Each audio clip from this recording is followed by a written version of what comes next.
Poor Thomas, the twin, better known as Doubting Thomas. He could not believe the story the disciples told him. He was not able to believe that they had seen Jesus in the flesh, not a ghost, not a spirit, but a man in the flesh. And he said, unless I see in his hands the print of the nails, and place my finger in the mark of the nails, and place my hand in his side, I will not believe. And God takes him at that, at his word. One of the reasons I think John is an early gospel is that each of the disciples have moments that reveal their character. It's not just Peter, John, James, and Judas who get the attention, all men who were big in the church after Jesus died, except, of course, Judas, who committed suicide. But they also have Andrew, Peter's brother, has a big place in the Gospel of John. And Thomas gets a chance to shine as well. Earlier, around the time that Lazarus died, the disciples tried to convince Jesus not to go up to Judea, as people wanted to kill him there.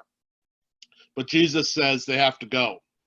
And when Jesus says that, Thomas, called the twin, said to his fellow disciples, let us also go, that we may die with him. See, Doubting Thomas wasn't always a doubter. He had courage. He had belief in Jesus. He was willing to die for Jesus. That story gets little play. It complicates the narrative of the Doubting Thomas. We are all more than one moment in our life. Thomas could not believe his friend's wild story, and I think you'd have to be a little crazy to believe it as well. A man coming back from the dead in his body? Please. I think as soon as he sees Jesus, though, Thomas believes. Jesus invites him to put his hand on his wound and believe. But I think seeing was believing. Touching wasn't necessary. He thought he would need to touch, but he was wrong. 8 days then lapse. That 8 days lapse before Thomas can believe is a mark of shame. Jesus said to Thomas, so you believe because you've seen with your own eyes. Even better blessings are in store for those who believe without seeing. Yay, that's us. We cannot get to see the earthly Jesus, so we get the special blessings. Yay, us. Let us take a victory lap or do a victory dance. Maybe put it in an email and send it to me. I'd love to see a victory dance or a victory lap. All done? Good. We'll continue. Many people are like Thomas. They cannot believe the testimony of believers. It's easy, especially in our day and age, to call believers fools or worse, hypocrites. You know, when the pastor talks, he's just trying to expand his church and thus increase his salary. That person says they're a Christian just so they can feel superior. You know, they're all hypocrites. They go out and sow their wild oats on Saturday night and on Sunday pray for crop failure, as my mother liked to say. So what do? We have to let God. We can do just enough. Just put a seed. Then we have to stop. Because continuing after a no can cause problems. No is always a complete sentence, and we should respect people's no's. Pressuring people to not is not likely to change their mind, but rather will cement their current thoughts into people's minds and make them very unlikely to change, even if God does appear to them. Now, in this time, I worry about huggers. As many of you know, we're not a very huggy church. We don't have passing of the peace where we hug or shake hands or even give a kiss. You know that some churches kiss in the middle of worship? How strange.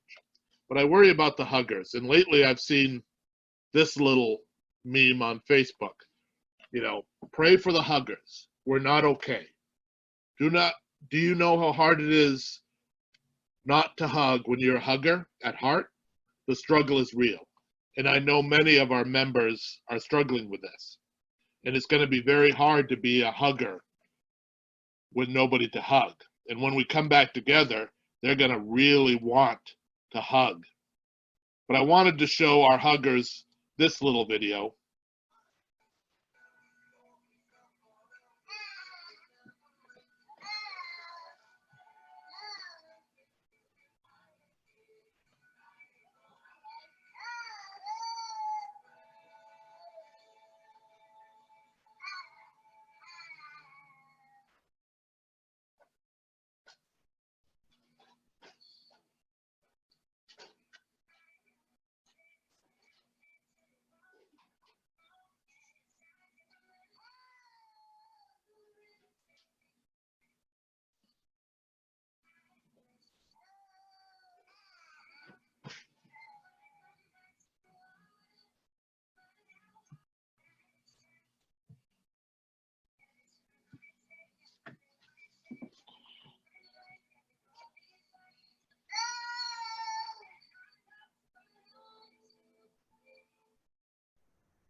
So I call on all our huggers to be patient and to be kind. I know none of our children run in church. They just get going fast, and us old people think it's running, but they're not running. And we just ask them to freeze and then go at about half speed. And that's what we should do with huggers. Huggers, be careful. Don't run up on people. Take it easy and ask for consent first. All right? I'm sure soon we'll all be together again and be able to hug and have lots of fun. God bless you all. Bye-bye. Oh, I nearly forgot another Placerville camp shirt. This one is also about 15 years old. It says, Jesus in the Jesus fish with a bunch of happy faces. Love all, worship one. Hope you're having a lovely day and also wearing your old t-shirts. God bless. Bye-bye.